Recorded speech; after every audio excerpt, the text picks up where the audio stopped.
கிறிஸ்து இயேசுக்குள் மிகவும் பிரியமான அன்புக்குரிய சகோதர சகோதரிகளே, உங்கள் அனைவருக்கும் நம்முடைய பிதாவாகிய தேவனாலும் கர்த்தரும் இரட்சகருமாய் இருக்கிற இயேசு கிறிஸ்துவினாலும் கிருபையும் சமாதானமும் உண்டாவதாக என்ற அன்பின் வாழ்த்துக்களை உங்கள் யாவருக்கும் இந்த ஒரு நேரத்திலே தெரிவித்துக் கொண்டு, மீண்டுமாக தேவன் அவருடைய பரிசுத்தமுள்ள வார்த்தைகளை உங்களோடு பகிர்ந்து கொள்வதற்கு அவர் தந்த இந்த ஒரு மேலான நல் வாய்ப்புக்காக கர்த்தர் இயேசுவின் வழியாக அடியனுடைய நன்றிகளை பிதாவாகிய தேவனுக்கு ஏறெடுத்துக் கொள்கிறேன். அன்புக்குரிய சகோதர சகோதரிகளே, நாம் ஆவிக்குரிய ரீதியில் அனுபவிக்கிற ஒவ்வொரு காரியங்களும் தேவ கிருபையிலே நாம் பெற்றுக்கொள்கிறோம். அந்த ஒரு சிந்தையில இந்த தேவனுடைய வார்த்தைகளை நாம் கேட்பது கூட பேசுவது கூட அந்த கிருபையின் அடிப்படையிலே என்பதை நாம் உணர்ந்து கொண்டு, அன்புக்குரிய சகோதர சகோதரிகளே, இப்ப நாம பார்க்கிற பாடத்தினுடைய தலைப்பானது ஏற்கனவோ ஆரம்பிச்ச தலைப்பினுடைய அல்லது பாடத்தினுடைய இரண்டாவது பாகத்தை தான் நாம இன்றைக்கு பார்க்க இருக்கிறோம். கடந்த முறை துவங்கி இருந்தோம். பாடத்தினுடைய தலைப்பு நாட்கள் பொல்லாதவைகளானதால் காலத்தை புரோஜனப்படுத்தி கொள்ளுங்கள் என்ற ஒரு தலைப்பின் கீழே நாம ஆரம்பிச்சிருந்தோம் சகோதர சகோதரிகளே. அதுல நாம என்ன ஆரம்பிச்சு பார்த்திருந்தோம்னா, இந்த ஒரு நாம வாழ்ந்து கொண்டிருப்பது கடைசி காலம் என்று சொல்றோம். அதே சமயத்துல இது கடைசி காலம் என்று சொல்வது ஒரு பக்கம் இருந்துட்டாலும் இது ஒரு கொடிய காலம். எந்த வகையில கொடிய காலம் அப்படின்னா, மனிதர்கள் மத்தியில பழக்க வழக்கங்களும் அல்லது நீதி நெறிமுறைகள் சம்பந்தப்பட்ட செயல்களும் அது எல்லாமே நீதிக்கு புறம்பான செயல்கள் தான் இந்த உலகத்துல பெருமளவுல அங்க நடக்குது.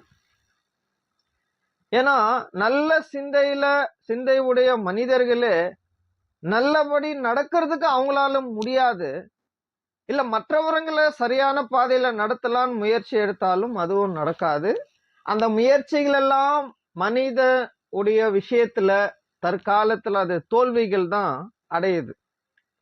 அப்படி இருக்கும்போது இதுக்கு ஆதார வசனம் நம்ம பார்த்திருந்தோம் இல்லைங்களா? எபேசியர் 5ஆம் அதிகாரம் 15 மற்றும் 16னுடைய வசனம்.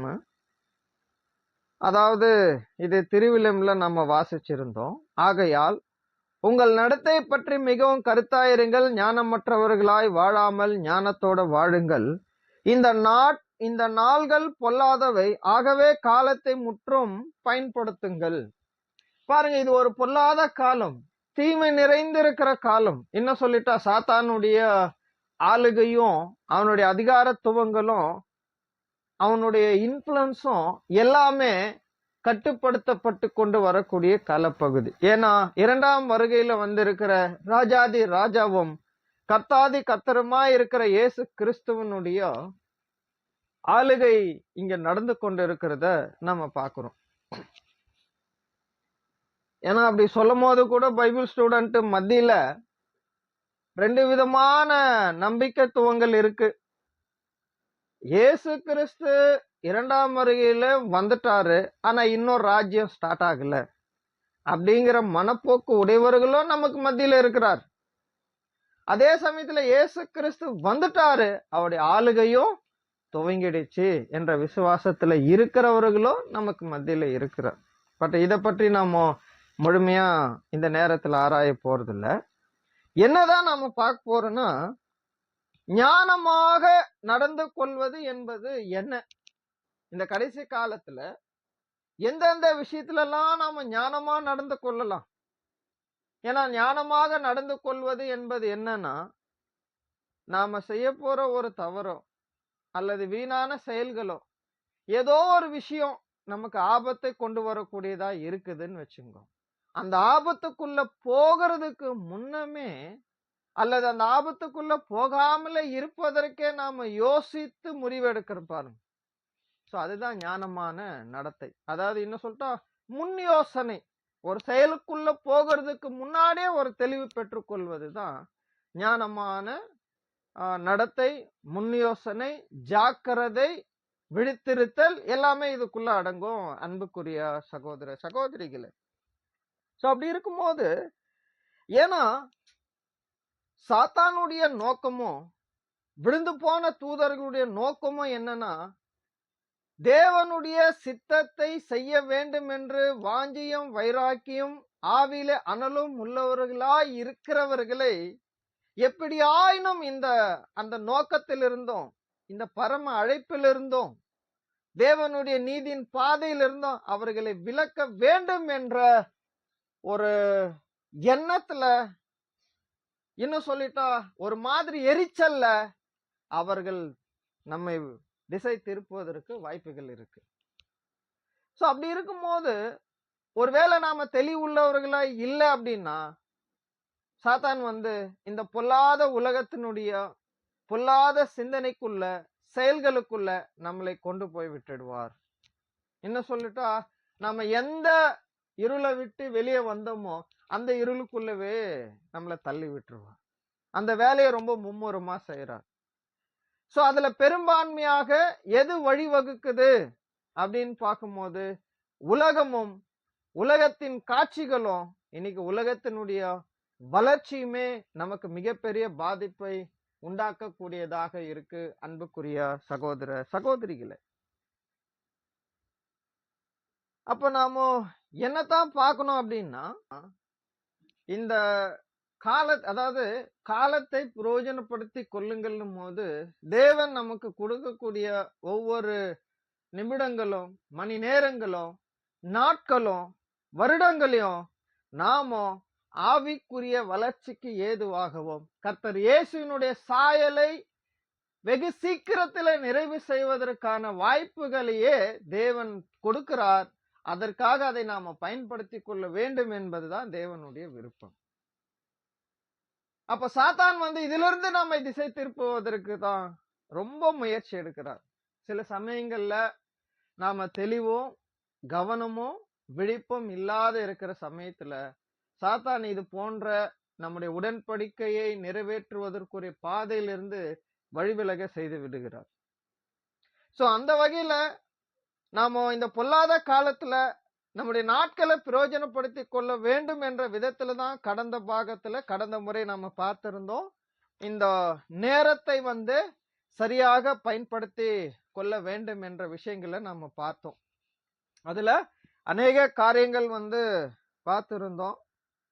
சில சமயங்கள்ல சாத்தான் திசை திருப்பி, விசேஷமாக இன்றைக்கு உடன்படிக்கைக்குள்ள வந்திருக்கிற அல்லது ரொம்ப வருடம் இந்த அழைப்பில் இருக்கிறவர்களானாலும் சரி, அல்லது இளம் வயது உடைய சகோதர சகோதரிகளாக இருந்தாலும் சரி, இன்னைக்கு இந்த உலகத்தினுடைய காட்சிகளும் சமூக வலைதளங்களும் நம்முடைய நேரத்தை வீணடிக்க செய்வதற்கு மிகப்பெரிய வஞ்சனையான காரியங்களை சாத்தான் நமக்கு மத்தியில கொண்டு வர்றார்.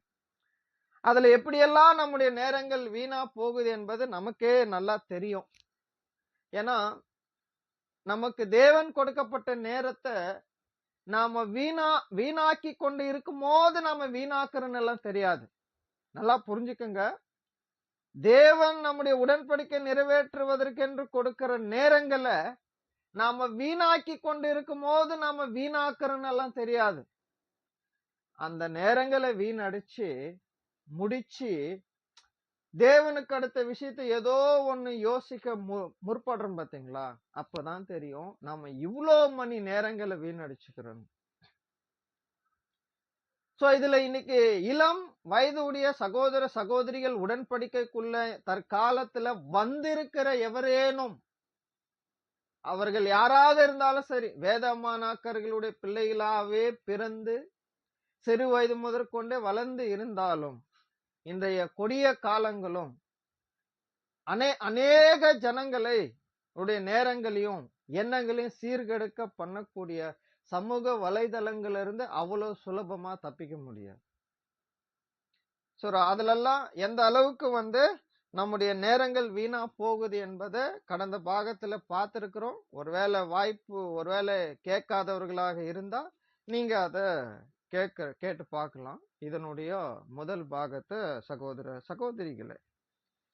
சரி, அடுத்து நாம இன்னைக்கு 2வது பாகத்துல இந்த பொல்லாத காலத்துல நம்முடைய ஆவிக்குரிய வளர்ச்சிக்கு ஏதுவான எண்ணங்களுக்கு நேரம் முன்னோக்கி போக வேண்டிய இந்த காலத்துல எது நம்மளை இந்த நாட்களை சரியான விதத்துல பிரயோஜனப்படுத்திக் கொள்ளாமல் தடை பண்ணுகிறது என்பதை பார்க்க போறோம். இதுல ஆக்சுவலா இது என்ன பொருளோட நம்ம பார்க்க போறோம்னா ஞானமான நடத்தை. சரிங்களா? இந்த ஞானமான நடத்தையில என்ன சப்டாபிக்ல பார்க்க போறோம்னா, சொந்த வேலையை மட்டும் செய்வதில் கவனமாக இருக்க வேண்டும். சொந்த வேலையை செய்வதில் மட்டும் கவனமாக இருக்க வேண்டும். ஒருவேளை இன்னொரு பார்வையில நாம சொல்லணும்னா, நம்முடைய சொந்த மனதின் நிலையை அவ்வப்போது அல்லது எப்பொழுதுமே சீர்தூக்கி பார்க்கிற விஷயத்துல கவனமாக இருக்க வேண்டும். ஏன்னா பொதுவா இந்த மாதிரி டாபிக், இந்த மாதிரி விஷயங்களை எப்ப மட்டுமே நம்ம பார்க்கறதுக்கு முற்படுவோம்னா பஸ்கா காலங்கள்ல மட்டும்தான். ஏன்னா நம்மை நாமே சோதித்து அறிந்தால் நியாயம் தீர்க்கப்படும். அப்படின்னா தேவனுடைய பிள்ளைகள் தங்களை தாங்களே சோதித்து பார்ப்பதற்கு பஸ்கா காலங்கள் மட்டுமல்ல, அதற்கு உரிய காலம் அது மட்டுமல்ல, மாறாக இந்த உடன்படிக்கையின் வாழ்க்கையை மாம்சத்துல நிறைவேற்றி முடிக்கும் நாள் வரைக்கும் கூட சரி, நம்மைய நாமளே நம்முடைய நிலையை சீர்தூக்கி பார்ப்பது ரொம்ப அவசியம். ஆனா தேவன் கிருபையா நீங்க மற்ற விஷயங்கள்ல இருக்கிற கவனங்களை கொஞ்சம் முற்றிலுமாக தவிர்த்து உங்களுடைய அழைப்பையும் தெரிந்து கொள்ளுதல் உறுதிப்படுத்திக் கொள்வதற்காக மாத்திரம்தான் அந்த பஸ்கா காலத்தினுடைய 3 மாதங்கள். ஆனா பொதுவா இப்பெல்லாம் நம்ம 3 மாசம் எல்லாம் அவ்வளவு எடுக்கிறது இல்லை. ஏன்னா எல்லாருக்கும் எல்லா விஷயம் நிறைய தெரியும் இல்லைங்களா? அதனால முதல்ல 3 மாதம் இருந்துச்சு பஸ்கா கால ஸ்டடி, அப்புறம் 2 மாசம் ஆனது, அப்புறம் 1 மாசம் ஆயிடுச்சு. இப்பெல்லாம் பொதுவா 1 மாசத்துக்கு வந்துச்சு. ஒருவேளை இன்னும் காலங்கள் போகும்போது வேணா 1 வாரம் வரத்துக்கு கூட வாய்ப்புகள் அமையலாம். சரிங்களா? சரி, அப்படி இருக்கும்போது சகோதர சகோதரிகளே, நம்ம என்ன விஷயத்த அங்க பார்க்கணும்? நம்முடைய சொந்த வேலைகள் மீது கவனம் செலுத்த வேண்டும். ஏன் அப்படின்னா, ஒருவேளை இந்த நம்முடைய சொந்த வேலையில கவனம் செலுத்தாமல் நடக்கிறது ஞானமற்ற நடத்தையாக போகுமா? ஆமாம், நிச்சயம் அது போகும். எப்படி போகுங்கிறது தான் நம்ம இங்க பார்க்க இருக்கிறோம்.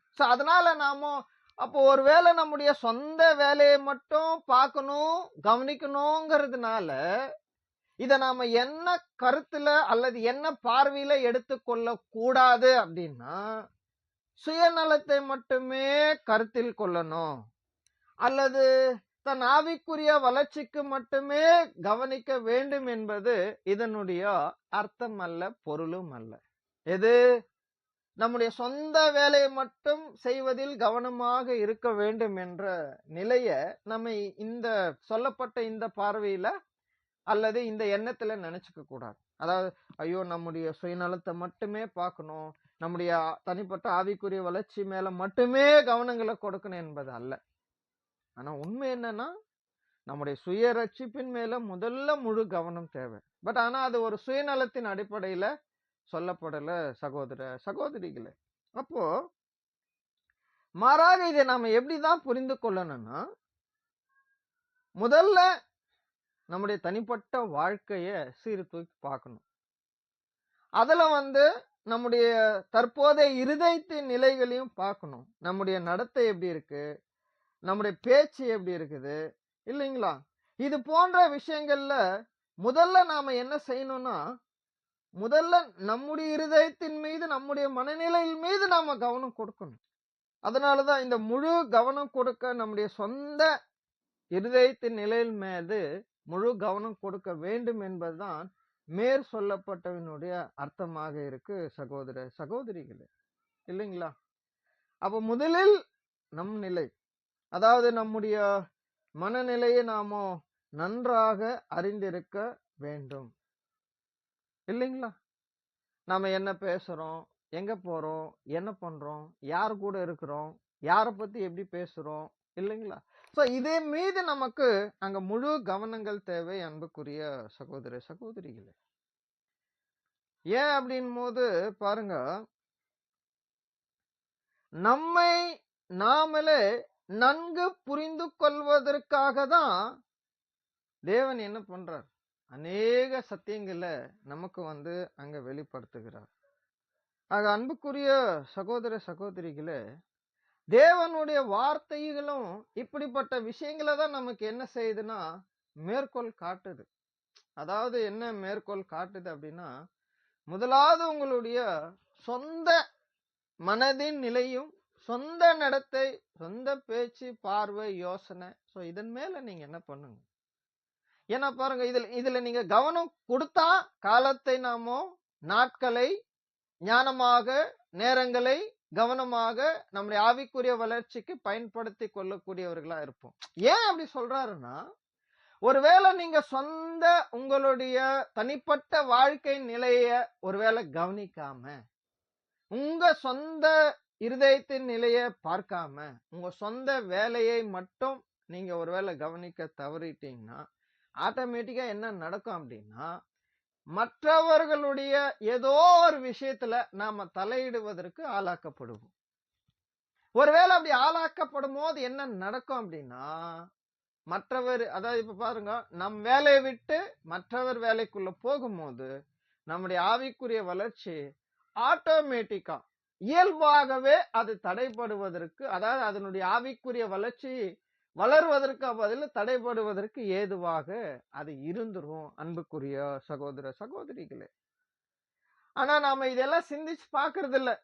நம்ம என்னமோ எல்லார் விஷயத்திலும் தலையிட்டு போய் எல்லாம் சரி பண்றதுனால எல்லாம் சரியாயிடும் நினைச்சு சில நேரத்துல போயிடுறோம். அதோட பின்விளைவுகள் என்னெல்லாம் வருங்கிறத நம்ம இன்னும் பாடத்துக்குள்ள போகும்போது நம்ம பார்க்கலாம். ஏன் சொல்றாருன்னா, நமக்கு அடுத்த காரியத்துல தேவையில்லாம தலையிட்டு கொள்வதை தவிர்க்க வேண்டும் என்பதுதான் இந்த காலத்துல நம்முடைய ஞானமான நடத்தையினுடைய இன்னொரு விதமான பார்வையாக இருக்கு. முதல்ல என்ன பார்த்தோம்? நேரத்தை சரியாக பயன்படுத்துவது. ஆனா இப்ப என்ன பார்க்கிறோம்னா, நம்முடைய சொந்த நடத்தை அல்லது வேலையில கவனம் கொடுக்கணும். தேவையில்லாம மற்றவர் வேலையில தலையிடுவதோ கவனம் கொடுப்பதோ நம்முடைய ஆவிக்குரிய வளர்ச்சிக்கு அது தடையாகவும், அல்லது இந்த காலத்துல நம்ம பெற்றிருக்கிற அருமையான அந்த ஆவிக்குரிய உடன்படிக்கை நிறைவேற்றுவதற்கான நேரங்கள் வீணா போகும் அன்புக்குரிய சகோதர சகோதரிகளே. பாருங்க, இப்ப நாம சில வசனங்கள் பார்க்கலாம், இது குறிச்சு என்ன சொல்லப்படுகிறது என்று. அப்போஸ்தலனாகிய பவுல் தெசலோனிக்கேயருக்கு எழுதின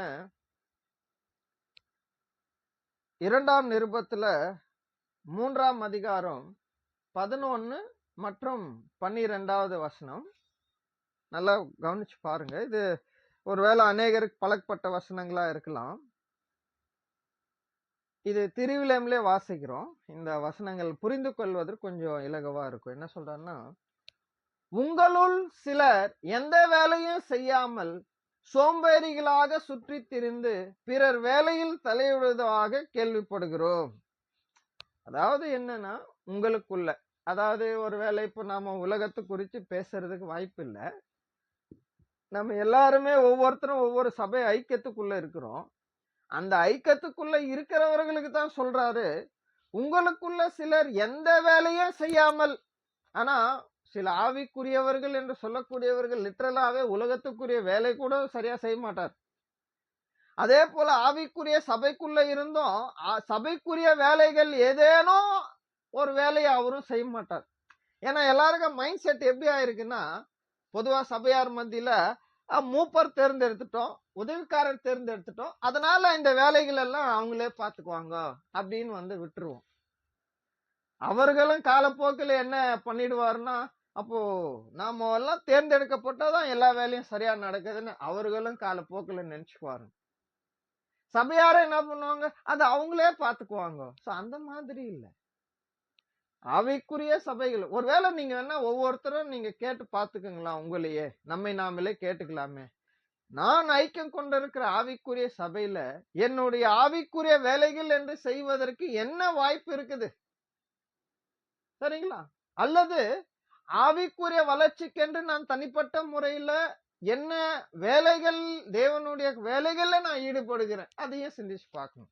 அப்ப என்ன சொல்றாருன்னா, உங்களுள் சிலர், அதாவது ஒரு சிலர் இருக்கிறாங்க, எந்த வேலையும் செய்யாமல் சோம்பேறிகளாக சுற்றித் திரிந்து பிறர் வேலையில் தலையிடுவதாக கேள்விப்படுகிறோம். ஆனா பிரதர் ஒரு விஷயம் சொல்லுவாங்க, நம்ம அடுத்து படிக்கலாம், அது பார்க்கலாம். பாருங்க, இவங்களுக்கு சொந்த வேலை இல்ல, சொந்தமா மாம்சத்தின் வேலையும் இல்ல, ஆவிக்குரிய வேலையும் இல்ல. அதனால எந்த வேலை இவங்களுக்கு ரொம்ப சுலபமா கிடைச்சிருக்குன்னா, தேவையில்லாம பிறர் விஷயத்துல தலையிடுவது. இப்படி தலையிடுறாங்கிறத அப்போஸ்தலன் பவுல் கேள்விப்பட்டு இருக்கிறார். இப்ப கூட நாம நிறைய பேர் விஷயத்த கேள்விப்படுறோம் இல்லைங்களா? என்னங்க, இன்னும் பிரதரு, இன்னும் சிஸ்டரு தேவையில்லாம அவங்க விஷயத்துல தலையிட்டு இருக்கிறாங்களே. பாருங்க, நீங்க நல்லா யோசிச்சு பாருங்க. நாம இந்த பொதுவா தமிழ்நாடு மட்டும் இல்ல, உலகம் முழுசுலும், ஆனா நமக்கு உலகம் முழுசும் அவ்வளவு தெரியாது. பட் தமிழ்நாடு பைபிள் ஸ்டூடெண்ட் பொறுத்த மட்டில நீங்க கவனிங்க, நமக்கு மத்தியில அநேக பிரச்சனைகள் நடந்திருக்குது. ஏற்கனவே கடந்த காலங்கள்ல, இப்போதான் நடந்துட்டு இருக்கு, வருங்காலத்திலே நடக்கும். ஆனா இந்த பிரச்சனைகளுக்கெல்லாம் ஆணிவேர் என்னன்னு நம்ம கவனிச்சுன்னு வச்சுங்க, அதுல யாரோ ஒரு குறிப்பிட்ட சகோதரன சகோதரிய தேவையில்லாம மத்தவங்க விஷயத்துல தலையிட்டு தான் இல்லைங்களா? தேவையான தலையிடுதல்னு ஒண்ணு இருக்கு, தேவையில்லாத தலையிடுதல்னு ஒண்ணு இருக்கு இல்லைங்களா? சோ இது ரெண்டையும் நாம பிரிச்சு பார்க்கணும்ல. சோ அடுத்து என்ன சொல்றாருன்னா, இத்தகையோர் ஒழுங்காக தங்கள் வேலைகளை செய்து தாங்கள் உண்ணும் உணவுக்காக உழைக்க வேண்டும் என ஆண்டவர் இயேசு கிறிஸ்துவின் பெயரால் கட்டளையிட்டு அறிவுறுத்துகிறோம். பாருங்க, இது என்ன சொல்றேன்னா, தங்கள் வேலைகளை செய்து, பாருங்க, தங்கள் சொந்த பிழைக்கிறதுக்கான உணவின் ஆகாரத்துக்காக கூட இவங்க சொந்த வேலையை செய்யாம இருந்திருக்கிறார். அதனாலதான் எப்பவுமே சோம்பேறிகளுக்கு, அதாவது உலகத்துக்குரிய வேலையிலையும் ஈடுபடுறது இல்ல, ஆவிக்குரிய வேலையிலும் ஈடுபடுறது இல்ல, ஆனா இந்த மாதிரி சோம்பேறிகளுக்கு சாத்தான் எப்பொழுதும் வேலை கொடுக்க ஆயத்தமா இருக்கிறார். அதனாலதான் நமக்கு எப்பவுமே நம்ம சகோதரர்களும் சரி, அதுக்கப்புறம் நம்ம சகோதரர்கள் மத்தியில ஒரு வாக்கியம் எப்பொழுதே பேசப்படும். அது நாம பெயர் சபையில இருந்து கூட சில சமயங்களை கேள்விப்படலாம். என்ன தெரியுங்களா? சோம்பேறியின் உள்ளம் பிசாசினுடைய தொழிற்சாலை. அதாவது சோம்பேறியினுடைய உள்ளம் பிசாசினுடைய தொழிற்சாலை.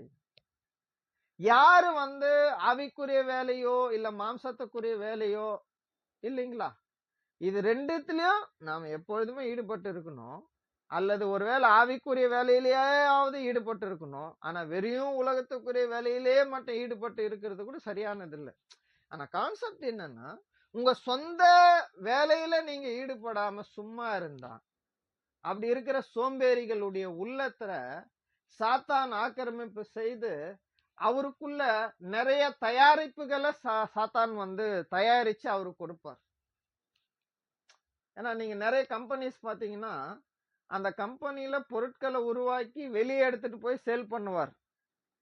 ஆனா சாத்தான் மட்டும் நம்முடைய இருதயத்துல வேலை செய்ய ஆரம்பிச்சார்னா, எல்லா தயாரிப்புகளும் பொல்லாத தயாரிப்புகளை தரிச்சு முதல்ல நமக்கு தான் கொடுப்பாரு. இதையெல்லாம் நீங்க பயன்படுத்துங்க, அதுக்கப்புறம் மத்தவங்க விஷயத்துல பிரயோகம் பண்ணுங்கன்னுவார். அதனாலதான் இந்த சோம்பேறிகள் எந்த வேலையும் செய்யாம வீட்டுல, அது பாருங்க நல்லா புரிஞ்சுக்கலாம். யாரு ஒரு ஒரு ஒரு சகோதரனோ சகோதரியோ வீட்டுக்குள்ள கூட சரி, எந்த வேலையுமே செய்யாம சும்மா இருந்தாங்கன்னா அல்லது சும்மா இருந்தீங்கன்னா, கண்டிப்பா சாத்தான் உங்களுக்குள்ள பொல்லாத எண்ணங்களை விதைக்கிறதுக்கு ஆரம்பிப்பான். அந்த மாதிரி போய் தான் இன்னைக்கு நம்மளுக்கு மத்தியில அநேக நீதி தவற செயல்களுக்குள்ள நாம விழுந்து போறதுக்கான அதிக வாய்ப்புகள் இருக்கு. சரிங்களா? சோ அப்ப என்ன சொல்றாருன்னா, இத நாம எந்த பார்வையில இந்த வசனங்கள் அவர் சொல்றத பார்க்கலாம்னா, உங்களுடைய சொந்த விஷயத்தின் மீது கவனம் செலுத்துங்க. சரிங்களா? சோ அது சொல்றாரு. சோ அடுத்து அப்போஸ்தலன் பேதுரு அவர்கள் முன்வைக்கிற விஷயங்கள். அப்போஸ்தலனாகிய பேதுரு அங்க எங்க சொல்றாருன்னா, 1 பேதுரு 4ஆம் அதிகாரம் 15வது வசனம். இந்த வசனங்கள் சில வசனங்கள்ல நாம திருவிழியும் தான் வாசிப்போம். புரிந்து கொள்வதற்கு கொஞ்சம் இலகுவா இருக்கும். ஆனா இந்த வசனங்களை நீங்க படிக்கும் போதே உங்களுக்கு விளக்கம் புரியும். என்ன சொல்றாருன்னா பாருங்க, ஆனால் உங்களுக்கு வரும் துன்பங்கள், யாருக்கு? நம்ம வாழ்க்கையில எல்லாருக்குமே துன்பங்கள் வருது. யாரு?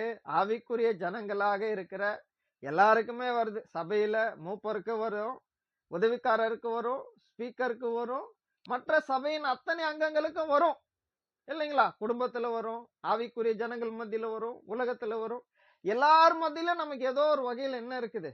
துன்பங்கள் இருக்கு. சொல்றாரு, உங்களுக்கு வரும் துன்பங்கள் நீங்கள்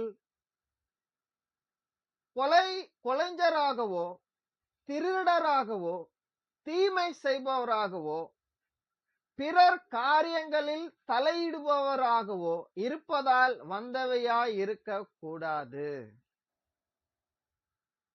புரியுதுங்களா?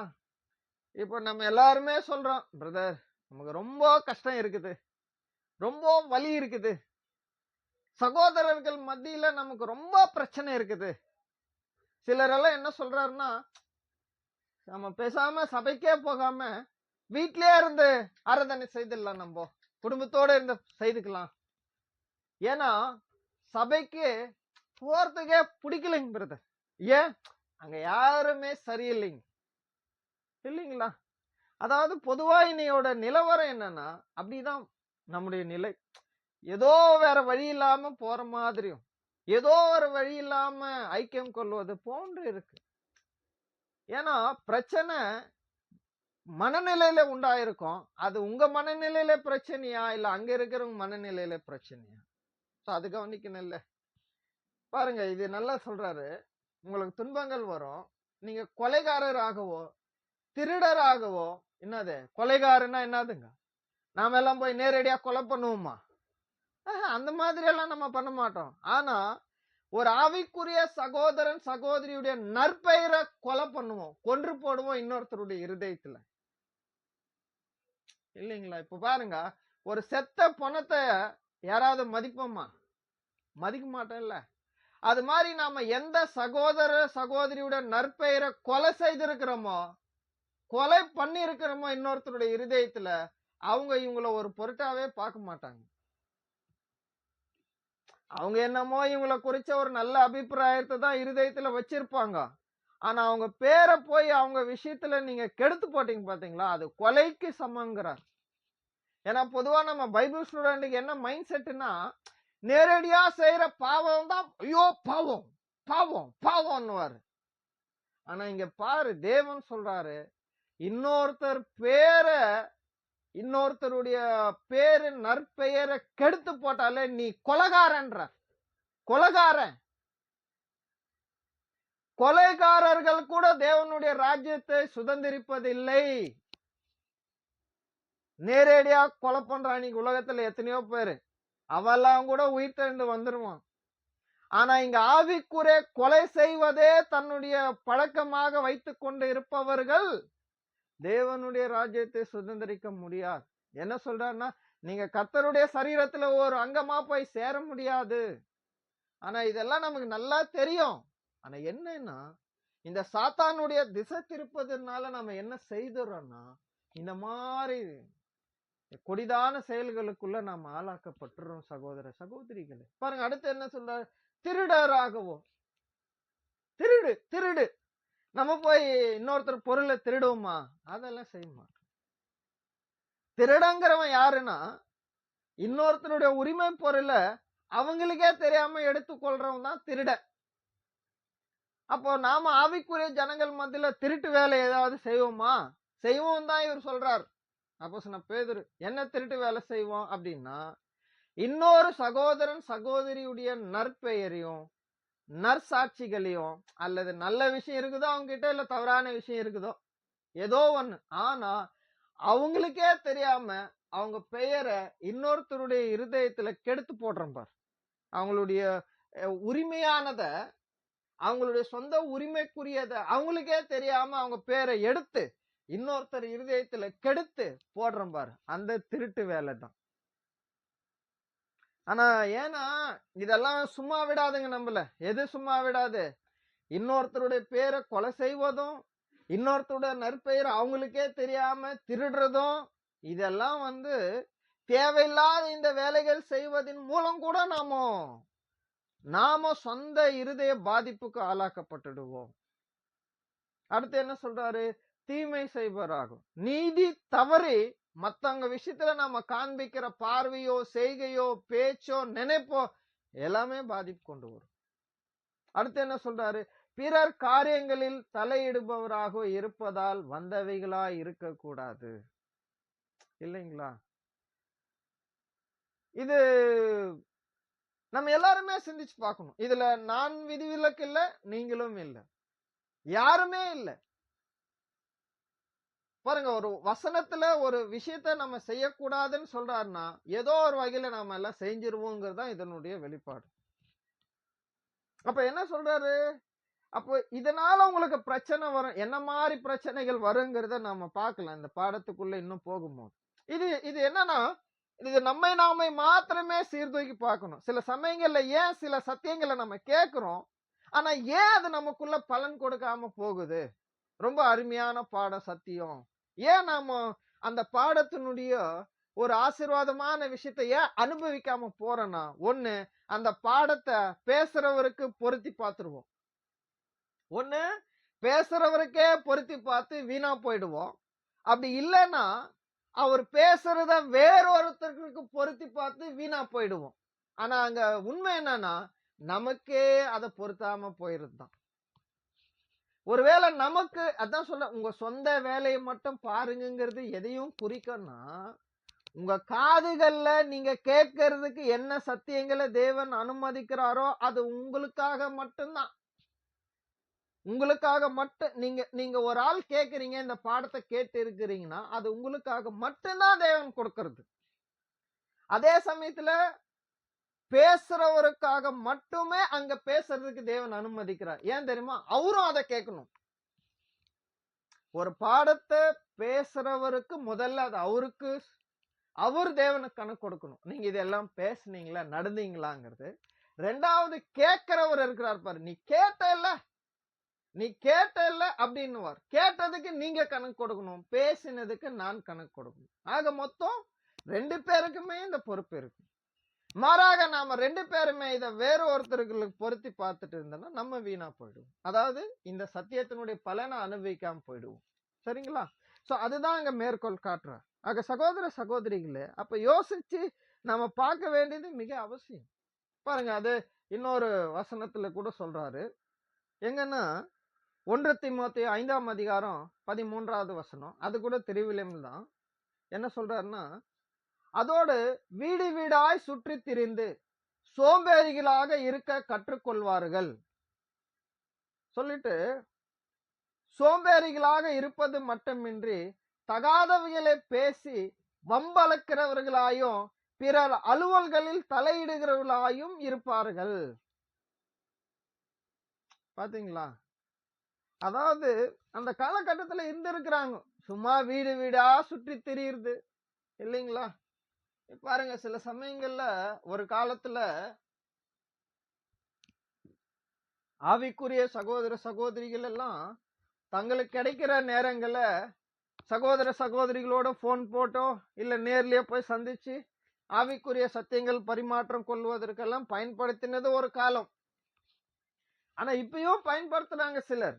பட் ஆனா சிலருடைய நிலைகள் என்னன்னா, சும்மா இருக்கும் போது யாரோ ஒருத்தருக்கு போன் போட்டு யாரையோ குறித்து, நல்லா கவனிங்க, நீங்க உலகத்திலயும் சரி ஆவிக்குரிய உங்க மத்தியிலும் சரி, 2 பேர் உலகத்துல கூடினானா அல்லது 2 ஆவிக்குரிய சகோதர சகோதரிகள் கூடினாங்கன்னா நீங்க நல்லா கவனிச்சு பாருங்க, அவங்களுடைய சொந்த பலவீனங்களையோ சொந்த குறைகளையோ பேசிக்கவே மாட்டாங்க. ஆனா அந்த இடத்துல யார் இல்லையோ, யார் அவங்களுக்கு பிடிக்காதோ, யார் பத்தி ஒரு தவறான மனப்பான்மை அவங்க இருதயத்தில் இருக்குதோ அவங்கள பத்தி தான் 2 பேருமே பேசுவாங்க. ஆனா தங்கள் 2 பேரை பத்தி பேசிக்க மாட்டாங்க. இது உலகத்திலயும் அப்படிதான் நடக்கும், சில சமயங்கள் ஆவிக்குரிய ஜனங்கள் மத்தியிலும் அப்படிதான் நடக்கும். அதான் சொல்றாரு, வீடு வீடாய் சுற்றி திரிந்து சோம்பேறிகள்.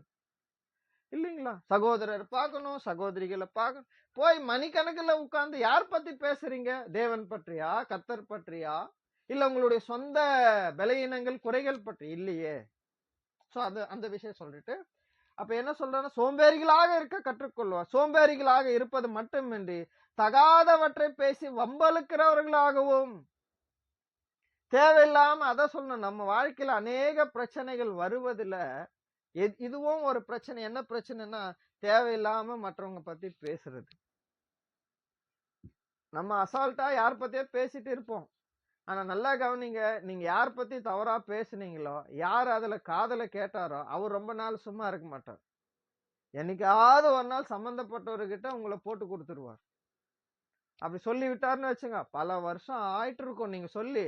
ஆனா பல வருஷம் கழிச்சு அவர் வந்து, எப்படி நீங்க என்னை பத்தி அப்படி சொன்னீங்களாமே, நீங்களே மறந்து போயிருப்பீங்க.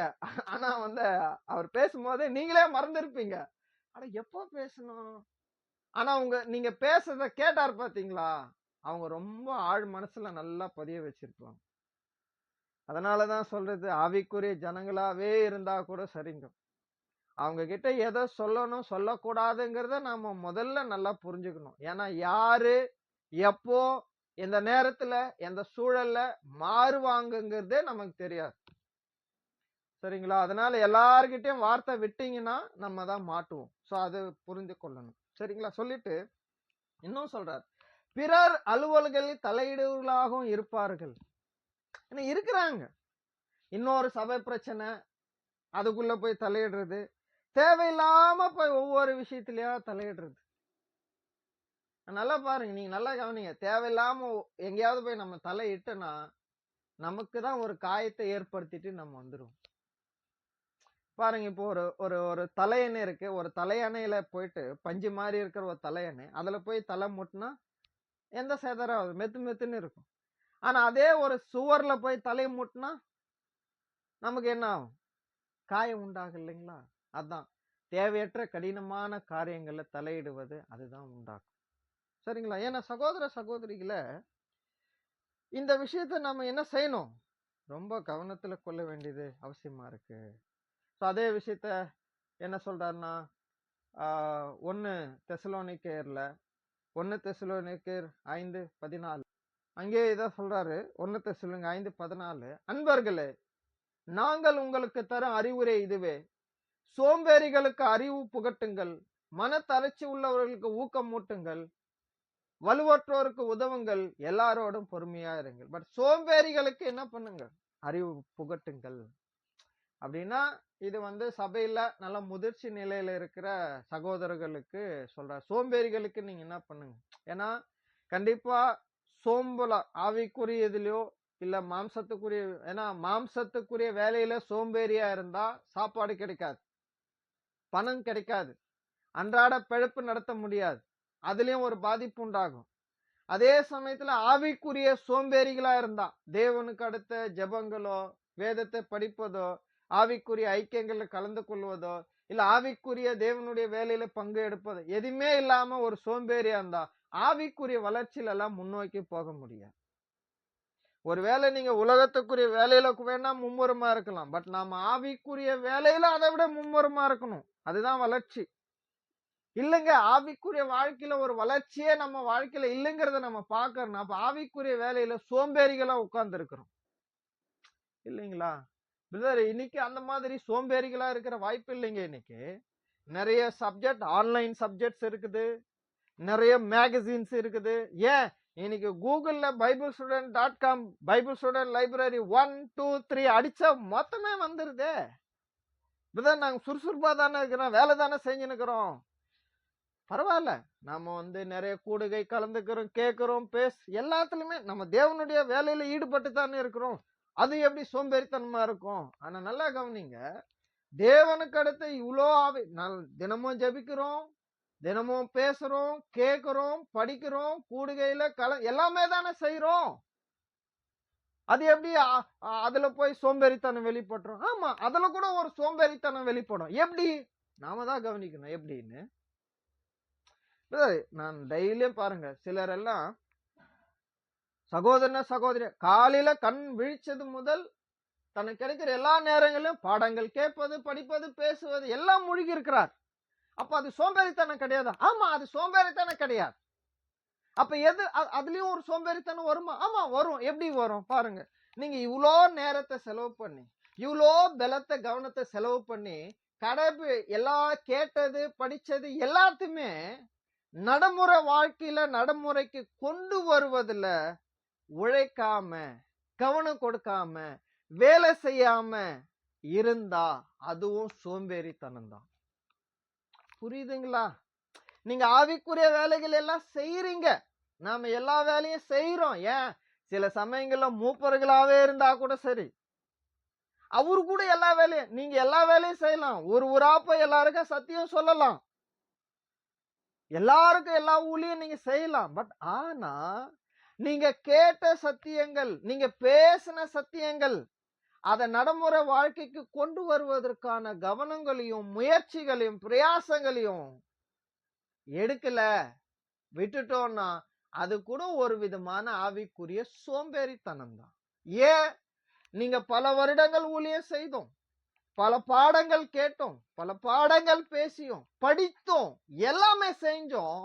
ஆவியின் கனிகளுடைய அல்லது பொன்னான பிரமாணத்தினுடைய அம்சங்கள் நம்முடைய நடத்தையில வெளிப்படலைன்னா அது கூட ஆவிக்குரிய வளர்ச்சியின் பின்தங்குதுதான். அது ஒரு விதமான சோம்பேறித்தனத்தினால உண்டானதுதான்.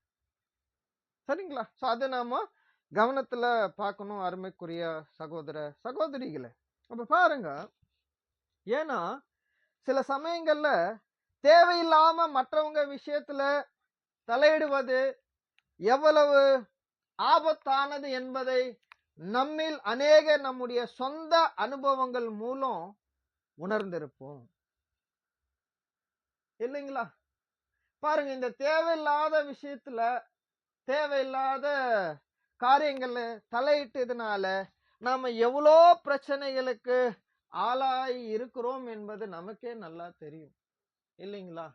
ஒருவேளை அது பொதுவா கடந்த காலங்கள்ல நடந்த அனுபவங்கள் இருந்தா நம்ம பார்க்க முடியும். ஏன்னா ஒருவேளை இந்த பாடம் இந்த சத்தியத்தை இப்ப நாம தியானிக்கிறோம்னா இப்ப நம்ம முன்னோக்கி பார்க்க முடியாது, பின்னோக்கி தான் பார்க்க முடியும். ஏன்? தேவையில்லாம நாம தலையிட்டதுனால எவ்வளோ பிரச்சனைகள் சந்திச்சிருக்கிறோங்கிறத இப்பதான் நம்ம இங்கிருந்து பின்னாடிதான் திரும்பி பார்க்கும். ஆனா முன்னாடி பார்க்கும் போது என்ன வாய்ப்பு இருக்குன்னா, இனிமேல் தேவையில்லாத விஷயத்துல நம்ம தலையிட வேண்டாம் என்பதுல உறுதியா இருக்கணும் தான் அதனுடைய காரியங்கள்.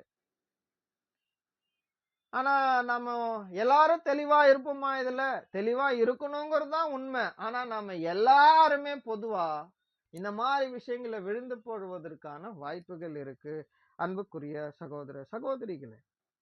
ஏன் அப்படின் போது நம்ம கவனிக்கும் போது என்னன்னா, பாருங்க, ஒரு சிலர் இத உறுதியா உணர்ந்து இருக்கிறாங்க. என்னது? தேவையில்லாம மற்றவர் விஷயத்துல தலையிடுவது எவ்வளவு பாதிப்பானது அப்படிங்கிறது. பாருங்க, அப்போ என்னன்னா சில சமயங்கள்ல நமக்கு தேவையான பிரச்சனைகளை தலையிடுவதே நமக்கு அநேக பிரச்சனைகளுக்கு வழிவகுக்குது. தேவையான பிரச்சனை தான். பாருங்க, நம்ம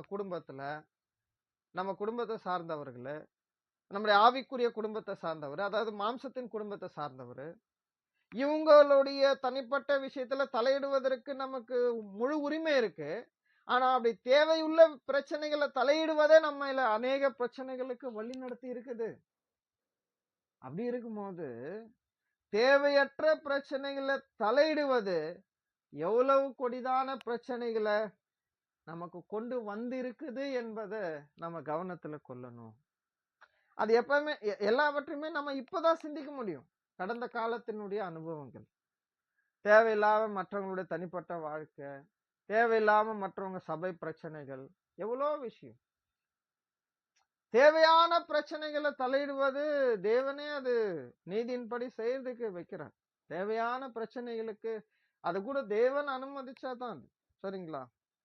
ஆக சகோதர சகோதரிகளே, இது நாம சிந்தையில கொள்ள வேண்டியது ரொம்ப அவசியம். ஏன்னா ரசல் அவர்கள் சொல்லும் போது என்ன சொல்றாருன்னா, நம்மிடத்தில் நம்முடைய சொந்த வேலைகளும் மற்ற தேவனுடைய ஊழியமும் நம் கையில் இல்லை என்றால், ஒருவேளை நம்முடைய சொந்த வேலை இல்லை அல்லது தேவனுடைய ஊழியமும் நம்முடைய கையில இல்லைன்னா நம்மில் ஏதோ தவறு உள்ளது, அதாவது தேவையற்ற வேலையில் ஈடுபட்டுள்ளோம் என்பதே இதன் அர்த்தம்.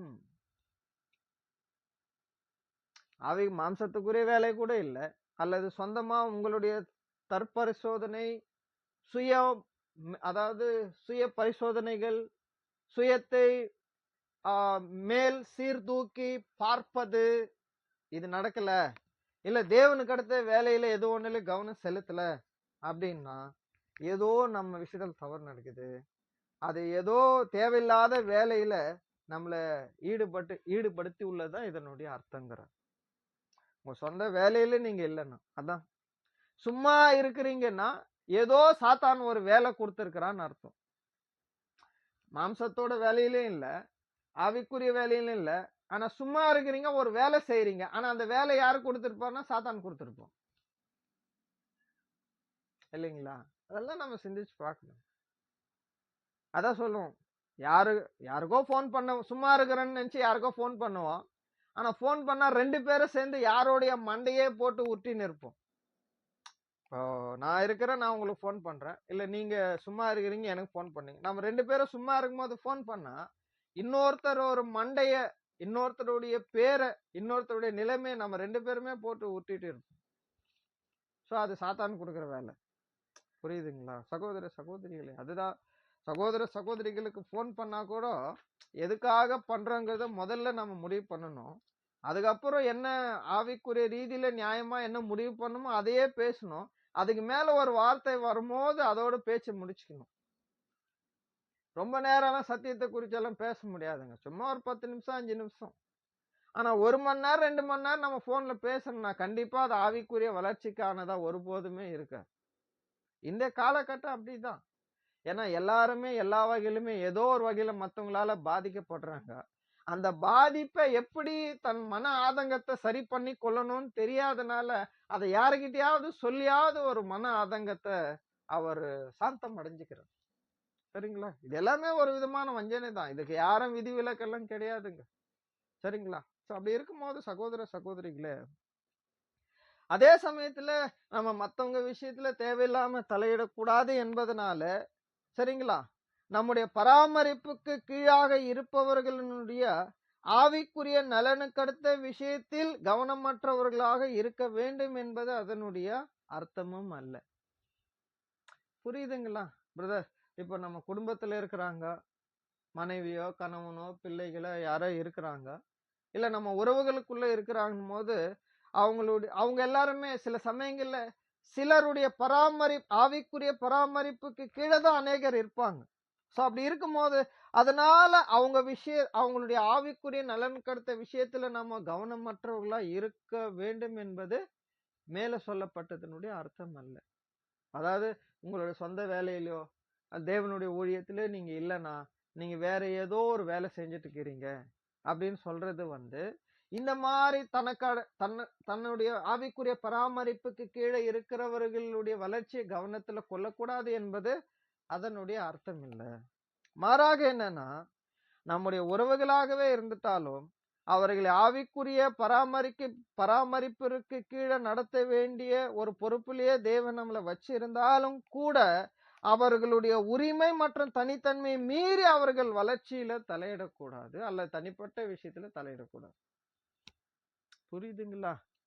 நம்முடைய பிள்ளைகள் தான், மனைவி தான், கணவன் தான். ஆனாலும் அவங்க விஷயத்துல தலையிடுவதற்கு அவங்க முதல்ல உரிமை கொடுக்கணும். அதே சமயத்துல அவங்களுடைய தனித்தன்மையை நமக்காக விட்டு கொடுத்து தலையீடு செய்வதற்கு அவங்க அனுமதிக்கணும். மாறாக என்னன்னா, அது கூட நம்ம ஒரு அதிகாரத்துவத்துல கையாளும் போது பலன் கிடைக்காது. சோ அவங்களுக்கு எல்லாமே ஒருவேளை பிள்ளைகளோ கணவனோ மனைவியோ அவங்கள ஒரு ஆவிக்குரிய நிலைக்குள்ள கொண்டு வரணும், நடத்தணும்னா அதே ஆவிக்குரிய சத்தியங்களை தான் மேற்கோள் காட்ட முடியும். கணவன்னா எப்படி இருக்கணும், மனைவினா எப்படி இருக்கணும், பிள்ளைகள்னா எப்படி இருக்கணும், வாலிபர்கள்னா எப்படி இருக்கணும். சோ இது தேவனுடைய வார்த்தைகள் வரையறுக்கப்பட்டிருக்கிற அந்த பிரமாணங்களுக்குள்ள அவங்க வருவதற்கு அவங்களுக்கு மேற்கோள் காட்டணும், அவ்வளவுதான். ஏன்னா நம்முடைய சொந்த ஆலோசனைகளோ சொந்த யோசனை ஒருபோதும் நம்மளுடைய ஆவிக்குரிய பராமரிப்புக்கு கீழே இருக்கிறவர்களுக்கு ஒருபோதும் பலன் தரும். எதுவாக இருந்தாலும் தேவனுடைய வார்த்தைகள் என்ன சொல்லுது, நம்முடைய நிலைய உறவுக்குள்ள இருக்கிற ஒவ்வொரு உறவுகளுக்கு என்ன வகுத்திருக்கிறாரோ அதுதான் நம்ம மேற்கோள் காட்டணும். சரிங்களா? அப்படி இருக்கும்போது சகோதர சகோதரிகளே, மற்றவர்கள் சில சமயங்கள்ல மற்றவங்க நம்முடைய விஷயத்துல நீதியாக நடக்க மாட்டாங்க. அதாவது என்னன்னா, நீதியா நம்ம விஷயத்துல எப்படி நடக்கணுமோ அது மாதிரி அவங்க நடந்துக்க மாட்டாங்க. இன்னும் சொல்லிட்டா அன்பா நடக்கணுங்கிறதான் கொள்கை. ஆனா அன்பா நடந்துக்க மாட்டாங்க. அதனால நாம என்ன செய்யக்கூடாதுன்னா, மற்றவங்க விஷயத்துல நீதி தவறி எல்லாம் நடந்துடக்கூடாது சகோதர சகோதரிகளே. அதனால நாம முதல்ல என்ன பார்க்கணும்னா, பாருங்க, இது பொல்லாத காலம். இந்த பொல்லாத காலத்துல தேவையற்ற காரியங்கள்ல தலையிடுவது நம்முடைய உடன்படிக்கையினுடைய அந்த தேவன் கொடுக்கிற அவகாசங்களை வீணடிக்க செய்திடும். அதனாலதான் சொல்றோம், தேவையற்று மற்றவங்க குடும்ப விஷயத்துல தலையிடுறது, பிரச்சனைகள்ல தலையிடுறது, சில சமயங்கள்ல தேவையற்ற மற்ற சகோதர சகோதரிகளை குறித்து, ஏ சகோதரி குறித்து பி சகோதர இடத்திலும் சி சகோதரிகள் இடத்திலும், சரிங்களா, நர்ஸா ஒருவேளை நல்ல விஷயங்கள் பத்தி பேசலாம். பட் தேவையற்ற அவர்கள் குறித்து ஒரு தவறான சாட்சிகளை பரப்புவது, அதே சமயத்துல தேவையில்லாத இடத்துக்கு போகிறது, தேவையில்லாத நபர்களை சந்திப்பது, தேவையில்லாத யூகங்கள், தேவையில்லாத கற்பனைகளை பிணைப்பது, தேவையற்ற நபர்களோடு சவகாசத்தை கொள்வது இல்லைங்களா? சில சமயங்கள ஏற்ற கால சத்தியத்தின் மீது விசுவாசம் மற்றவர்களோட ஐக்கியம் கொள்வது, சில சமயங்கள்ல தேவையற்ற மனநிலைகளுக்கு இடம் கொடுப்பது, சில சமயங்கள்ல தேவையற்ற காட்சிகளை பார்ப்பது, அதை பற்றி யோசிப்பது, சிந்திப்பது, மீண்டும் மீண்டும் அதை பார்ப்பது. அப்ப தேவையற்ற விதத்துல இது போன்ற விஷயங்கள்ல தலையிடுவது எல்லாம் காலப்போக்குல அல்லது தேவையற்ற இது போன்ற நிலைகளுக்குள்ள நம்ம கடந்த பிற்பாடு என்ன நடக்கும்னா, தேவையில்லாம நம்ம மற்றவங்க விஷயத்துல தலையிட்டதுனால இதனால நம்முடைய உடன்படிக்கை நல்ல நேரங்கள் கிரயமாயிடும், வீணா போகும். சில சமயங்கள்ல அநேகர் இடத்துல மனஸ்தாபங்கள் உண்டாகும். இன்னும் சொல்லும் போது இதனால மன அழுத்தங்கள் உண்டாகும். சில சமயங்கள்ல தேவையில்லாம தலையிட்ட இந்த காரியத்தினால சில புதிய பிரச்சனைகள் நம்ம வாழ்க்கையில உருவெடுக்கும். இன்னும் சில நேரங்கள்ல இது போன்ற செயலில சில சமயங்கள்ல நம்முடைய சுய நினைவை இழக்க செய்யும். பாருங்க, தேவையில்லாத விஷயங்கள்ல பார்த்தது, பேசினது, தலையிட்டது எல்லாமே தலையிட்டு இவருக்கு அதனால இவங்க மேல ஒரு பிரச்சனை வந்திருக்கு இல்லையா, அது சுய நினைவே இழந்து போயிடுவோம். அந்த மாதிரி பாதிப்புகள் உண்டாக வாய்ப்பு இருக்கு. இது போன்ற பாதகங்கள் ஒருவேளை உண்டாகாமல் இருக்க நாம என்ன செய்யணும்னா, அதாவது என்ன சொன்னா, மற்றவர் விஷயமாக இருந்தாலும் கூட சரி, அதில் தலையிட அனுமதி கிடைத்தாலும், மற்றவங்க விஷயம் ஏதோ ஒண்ணு நம்ம கிட்ட வருது, அதுல தலையிடுன்னா முதலாவது அது சத்தியத்திற்கும் தேவனுடைய நீதிக்கும் உட்பட்டதா இருக்கிறதா என்பதை கவனித்து பார்க்கணும் இல்லைங்களா? பாருங்க, சில சமயங்கள்ல சில நபருடைய தனிப்பட்ட வாழ்க்கை குறித்த நடத்தை குறித்த பிரச்சனைகள் வரும், அல்லது ஒரு சபை ஐக்கியத்துக்குள்ள ஒரு பிரச்சனை இருக்கும், அது சம்பந்தமா வரும். இது எல்லாமே வரும்போது இது சத்தியத்திற்கும் தேவனுடைய நீதிக்கும் உட்பட்டதா இருக்கா? ரெண்டாவது, இதுல நாம தலையிடுவதற்கு தேவன் அப்படிப்பட்ட ஒரு உரிமையும் அதிகாரமும் நமக்கு கொடுத்திருக்கிறாரா? அது கூட நீங்க பார்க்கணும் இல்லைங்களா? சில சமயங்கள்ல ஏதோ ஒரு பிரச்சனை வருது, சரி நம்ம போய் நமக்கு தான் எல்லா அறிவும் தெரியுமே அதனால போய் தலையிட்டா அது சில சமயங்கள் நமக்கு தேவையற்றதா பிரச்சனைகள் நமக்கு கொண்டு வந்துடும். ஏன்னா இது ரொம்ப கிரிட்டிக்கல் சகோதர சகோதரிகளை. ஏன்னா நம்ம தெளிவற்று இருக்கும் போது இந்த தேவையில்லாத பிரச்சனைகளுக்கு ஆளாக்கப்பட்டுடுவோம் இல்லைங்களா? அது நம்ம கவனிச்சு பார்க்கணும் சகோதர சகோதரிகளை. ஏன்னா நம்முடைய சகோதர சகோதரிகளாகவே இருந்தாலும் அவர்களோட பழகவும் பேசவும் அவர்கள் விஷயத்தில் தலையிடவும் ஒரு அளவு உள்ளது என்பதை நாம சிந்திக்கணும். அதே சமயத்துல அந்த அளவை மீறாமல் இருக்க நம்மையும் நாம கவனிச்சுக்கணும். ஏன் சொல்றாருன்னா, இது எல்லாமே ஒரு பொன்னான பிரமாணத்தை உள்ளடக்கி இருக்கு. ஏன்னா அன்பின் பிரமாணம் இதைதான் போதிக்குது. மற்றவங்க விஷயத்துல ஒரு அளவு அவங்கள சிந்திக்கிறதுல கூட சரி. சரி, அப்படி இருக்கும்போது அப்போ இந்த நாட்கள் பொல்லாதவைகள் ஆனதால் காலத்தை பிரயோஜனப்படுத்திக் கொள்ளுவதுல நம்முடைய ஞானமான காரியத்துல நம்முடைய சொந்த வேலையும் சொந்த இருதயத்தினிலையும் பார்க்க வேண்டியது அவசியமா இருக்கு. பாருங்க, இப்போ நமக்கு அடுத்து தேவையில்லாத விஷயங்கள்ல தலையிடுவது, அதுக்குள்ள போவது நமக்கு எவ்வளோ பிரச்சனைகளை அது கொண்டு வந்திருக்கலாம். ஏன்னா இதெல்லாம் யாருமே நம்ம வேணும்னு திட்டம் போட்டு யாரும் செய்யறது இல்ல. சரிங்களா? தேவையில்லாத பாக்குறதோ, தேவையில்லை ஏதோ அந்த நேரத்துல நமக்கு அது சரின்னு பட்டிருக்கும். அதை நம்ம பார்த்திருப்போம். இல்ல அவர் சம்பந்தமா ஏதோ ஒரு ரீதியில பேசியிருப்போம். பட் ஆனா அது பிற்காலத்துல நமக்கு என்ன பண்ணும்? மிகப்பெரிய பிரச்சனைகளையும் மன அழுத்தங்களையும் பாரங்களையும் அங்க கொண்டு வரும். அப்ப நம்ம என்ன சிந்திச்சு பார்க்கணும்னா சகோதர சகோதரிகளே, இந்த ஒரு காலகட்டத்துல ஒருவேளை நாமோ இந்த மாதிரி ஏதாவது நிலைக்கு ஆளாக்கப்பட்டிருக்கிறோமா? ஒருவேளை நமக்கு எல்லாருக்குமே குடும்பத்திலயோ இல்ல ஆவிக்குரியவர்கள் மத்தியிலோ ஏதோ ஒரு வகையில பாரங்கள், அழுத்தங்கள், பிரச்சனைகள் எல்லாம் இருக்கலாம். பட் அது எல்லாமே அங்க அப்போஸ்தலனாகிய பேதுரு சொன்னதின்படி நீங்க அது ஒருவேளை நம்ம நீதி நிமித்தம் துன்பப்படுகிறோமா? நல்லா கவனிங்க. நீதி நிமித்தம் நம்ம இந்த அழுத்தங்களும், பாரங்களும், துன்பங்களும் படுகிறோமா? ஏன்னா சில சமயங்கள்ல மற்றவர்களுக்கு நன்மை செய்து நம்ம பாட அனுபவிக்கலாம். மற்றவர்கள் விஷயத்துல நீதியா நடந்ததுனால நம்ம பாட அனுபவிக்கலாம். பட் அதுக்கு எதிர்மாறா நம்ம நடந்துட்டு, அன்புக்கும் தேவனுடைய நீதிக்கும் எதிர்மாறா மற்றவங்க விஷயத்துல நடந்துட்டு, அதனால வர பிரச்சனைகள், பாடுகளை நம்ம நீதி நிமித்தம் துன்பப்படுற லிஸ்ட்ல கொண்டு வர முடியாது. அது தேவனே அப்படி செய்யறது இல்லை. அதே சமயத்துல நாம நீதி நிமித்தம் துன்பப்பட்டிருக்கிறோம், நன்மை நிமித்தம் துன்பப்பட்டிருக்கிறோம் பிறருக்கு செய்ததுல அப்படின்னா கண்டிப்பா அதனால நம்ம ஆவிக்குரிய வளர்ச்சியை தான் முன்னோக்கி போவோமே தவிர பின்னோக்கி எல்லாம் போக மாட்டோம். சரிங்களா? சோ அப்படி இருக்கும்போது சகோதர சகோதரிகளே பாருங்க, இதுதான் அங்க மேற்கோள் காட்டுறார் பாருங்க. உதாரணத்துக்கு இறுதியாக ஒரு சில வசனங்கள் நாம வாசித்து இந்த ஒரு பாடத்தை நம்ம அங்க நிறைவு செய்யலாம். அப்போஸ்தலன் பவுல் எபேசருக்கு எழுதின நிருபம் 4ஆம் அதிகாரம் 17 வசனங்கள் முதல் 20 வசனங்கள் வரைக்கும் சொல்றார். என்ன சொல்றாருன்னா, எபேசியர் 4ஆம் அதிகாரம் 17ல இருந்து 20 வரைக்கும், ஆதலால் நான் ஆண்டவர் பெயரால் வற்புறுத்தி சொல்வது இதுவே, பிற இனத்தவர் வாழ்வது போல் இனி நீங்கள் வாழக்கூடாது. என்ன சொல்றாருன்னா, பிற இனத்தார், ஏன்னா எபேசு காலகட்டத்துல எபேசு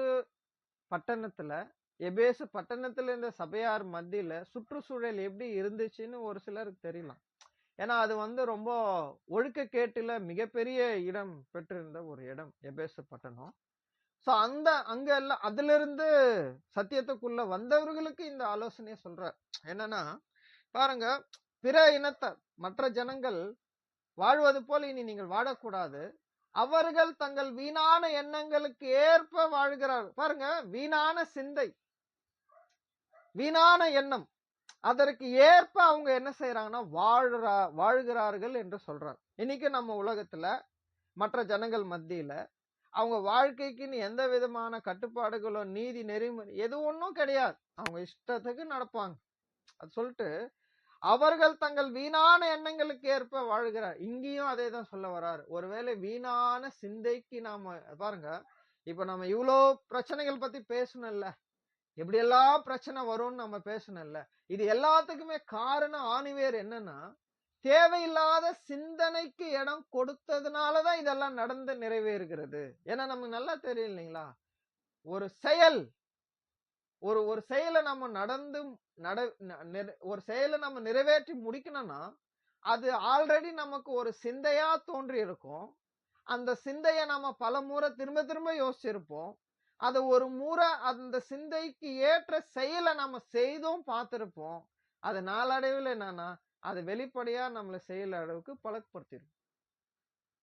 அதுதான் இவ்வளோ நம்ம ஏற்கனவே சந்திச்ச இவ்வளோ பிரச்சனைகளுக்கு காரணம் என்னன்னா தேவையற்ற சிந்தனையை நம்முடைய நடைமுறையில அனுமதிச்சதுதான் காரணம். சகோதர சகோதரிகளே பாருங்க, அடுத்து என்ன சொல்றாரு, அவர்களது மனம் இருளடைந்து இருக்கிறது, அவர்களது பிடிவாத உள்ளத்தின் விளைவாய் ஏற்பட்ட அறியாமையின் காரணத்தால் அவர்கள் கடவுள் தரும் வாழ்வுக்கு புறம்பானவர்களாக இருக்கிறார்கள்.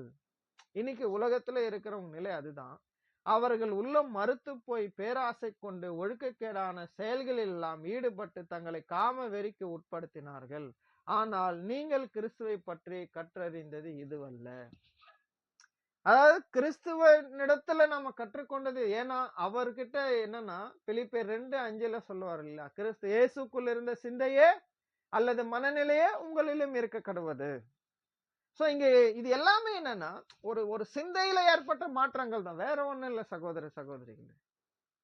நம்ம வாழ்க்கையில தேவையில்லாம நாம சந்திச்ச அநேக பிரச்சனைகள், அநேக பாரங்கள், அநேக இடர்பாடுகள், அநேக இழப்புகள், சில சமயங்கள்ல நம்ம மத்தவங்க எல்லாம் காரணம் சொல்லிடுவோம், இவங்களாலதான் நோ நோ நோ.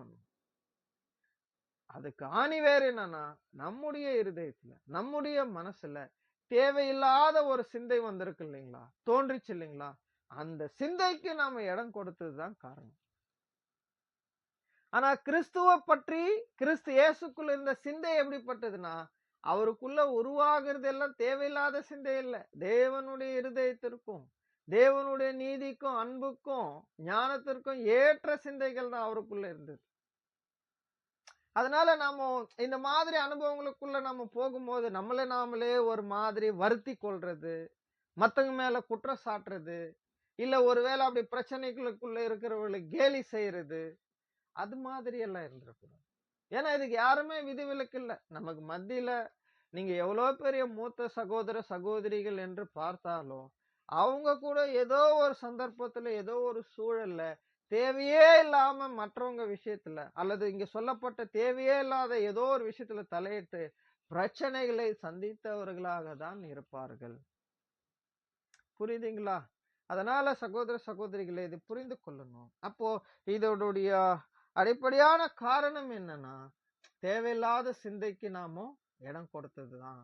அதனாலதான் நம்முடைய வாழ்க்கையில இப்படிப்பட்ட பிரச்சனைகள் எல்லாம் நம்ம சந்திக்கிறதுக்கு வாய்ப்பு இருக்கிறதுனால இந்த காலகட்டத்துல அதுதான் சரியான ஒரு ஆலோசனையாக அப்போஸ்தலனாகிய பவுல் பிலிப்பியருக்கு எழுதின நிருபம் 4ஆம் அதிகாரம் 8ஆம் வசனத்துல இந்த விஷயத்த சொல்லுவார். அது நமக்கு எல்லாருக்கும் தெரிந்ததுதான்.